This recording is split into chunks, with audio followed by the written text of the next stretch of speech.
नमस्कार, जय हिंद। स्वागत है आपका हमारे चैनल आजाद कलम में। लंबे समय से सुर्खियों में रहा रेसलर्स और सांसद साथ ही डब्ल्यूएफआई के अध्यक्ष ब्रजभूषण शरण सिंह के बीच का ये मुद्दा अब नया मोड़ लेने लगा है। दरअसल एक नाबालिग रेसलर समेत 6 और महिला पहलवानों ने डब्ल्यूएफआई के अध्यक्ष ब्रजभूषण शरण सिंह के ऊपर सेक्सुअल हैरेसमेंट के आरोप लगाए थे, जिसकी शिकायत 21 अप्रैल को की गई, मगर एफआईआर दर्ज हुई 28 अप्रैल को। 7 महिला पहलवानों में से 2 ने ऐसी शिकायत पुलिस से की है। एक रेसलर ने अपनी शिकायत में बताया कि 2016 में टूर्नामेंट के दौरान ब्रजभूषण सिंह एक रेस्टोरेंट में थे, जहां उन्होंने उसकी छाती और पेट को छुआ। इस घटना के बाद महिला पहलवान बुरी तरह से घबरा गई थी। उस रात वो खाना भी नहीं खा पाई, वो पूरी रात सो भी नहीं पाई। यही 2019 में भी हुआ, जब वो एक टूर्नामेंट में आए और बहाने से उसकी छाती और पेट पर हाथ लगाकर उसका उत्पीड़न किया। वही दूसरी लेडी रेसलर ने अपनी शिकायत में बताया कि 2018 में सांसद ने उसे काफी देर तक कसकर गले लगाए रखा। इस दौरान ब्रजभूषण सिंह के हाथ बिल्कुल उसकी छाती के करीब थे। एक और महिला रेसलर ने भी ब्रजभूषण पर ऐसे ही आरोप लगाए। सांसद ब्रजभूषण शरण सिंह के ऊपर कनॉट प्लेस पुलिस स्टेशन में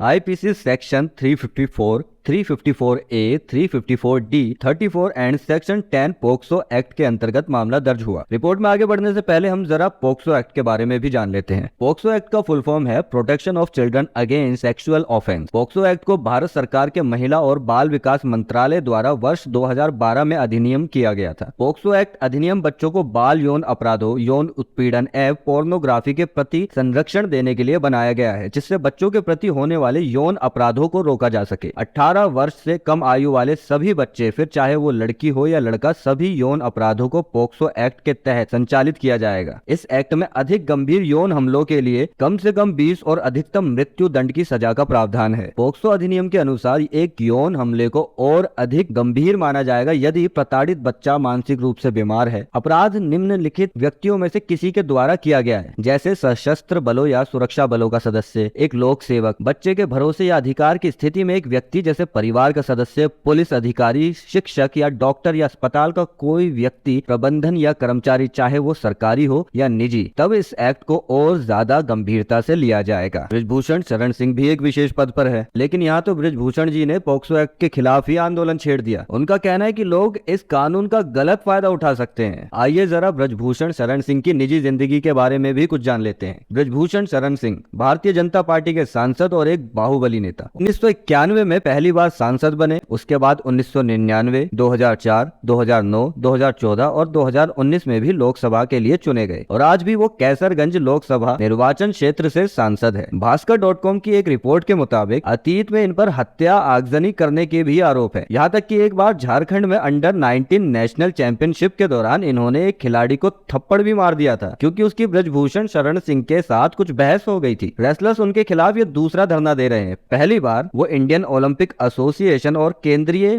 खेल मंत्रालय की तरफ से अलग अलग जांच कमेटी बनाने पर धरना खत्म हो गया था, मगर इस बार रेसलर्स उनकी गिरफ्तारी की मांग पर अड़े हुए हैं। लेकिन केस में ये एक नया मोड़ तब आया जब नाबालिग रेसलर के पिता ने न्यूज एजेंसी पीटीआई को बयान देते हुए ये कह दिया कि ब्रजभूषण शरण सिंह के ऊपर लगाए गए आरोप झूठे हैं और हमने ये बदला लेने के लिए किया था। उन्होंने अपने बयान में कहा कि वो गुस्से में थे क्योंकि रेफरी के फैसले के कारण उनकी बच्ची की 1 साल की मेहनत खराब हो गई थी। मैच दिल्ली के पहलवान के खिलाफ था। यूडब्ल्यूडब्ल्यू और डब्ल्यूएफआई के नियमों का पालन नहीं किया गया। मुझे दिल्ली के पहलवानों से कोई दिक्कत नहीं है, वो भी मेरी बेटियों की तरह है, मगर रेफरी जो दिल्ली से थी उसने जानबूझकर मेरी बेटी को हराया। जब उनसे पूछा गया कि उन्होंने रेफरी की गलती की सजा ब्रजभूषण को क्यों दी, तो उन्होंने कहा कि रेफरी नियुक्त डब्ल्यूएफआई ने किया था और डब्ल्यूएफआई के अध्यक्ष ब्रजभूषण शरण सिंह है। आखिर में उन्होंने कहा कि मैं चाहता हूं कि बात कोर्ट में सामने आने से अच्छा है कि सच पहले ही बाहर आ जाए। लेकिन अब सवाल ये उठता है कि क्या माइनर रेसलर के पिता को धमकाया जा रहा है, क्या किसी तरह का दबाव है जो वो अपना बयान बदल रहे हैं,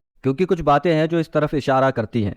बजरंग पुनिया ने अपने बयान में कहा कि नाबालिग रेसलर के पिता किसी के दबाव में है और पूरी फैमिली डिप्रेशन से गुजर रही है। बजरंग पुनिया ने यहाँ तक भी कहा कि रेसलर के पिता ने उन्हें बताया है कि उनके ऊपर किस तरह से बुरी तरह प्रेशर डाला जा रहा है, पूरी फैमिली पर प्रेशर डाला जा रहा है, मगर मीडिया ये सब बताना जरूरी नहीं समझती। वही रेसलर विनेश फोगाट भी इस तरफ इशारा करती है। वो अपने ट्वीट में लिखती है कि डर और भय के माहौल में क्या बेटियों को इंसाफ मिल पाएगा। इस तरह की बातें सवाल तो उठाती है। ये सब कुछ बिल्कुल ऐसा ही है जैसा कि फिल्मों में बाहुबलियों के बारे में दिखाया जाता है। आप सबके साथ ऐसा कभी नहीं हुआ होगा, आपको नहीं लगता होगा कि ऐसा हो भी सकता है, लेकिन यकीन मानिए हमारे देश में ये सब मुमकिन है। आज भी कमजोरों की आवाज को दबा दिया जाता है, गरीबों की आवाज को दबा दिया जाता है। पावरफुल लोग इस तरह से अपनी पावर का इस्तेमाल करते हैं। खैर, सच तो एक दिन सामने आ ही जाएगा। इस बारे में आप क्या सोचते हैं कमेंट करके जरूर बताइएगा। मिलते हैं आपसे अगली वीडियो में।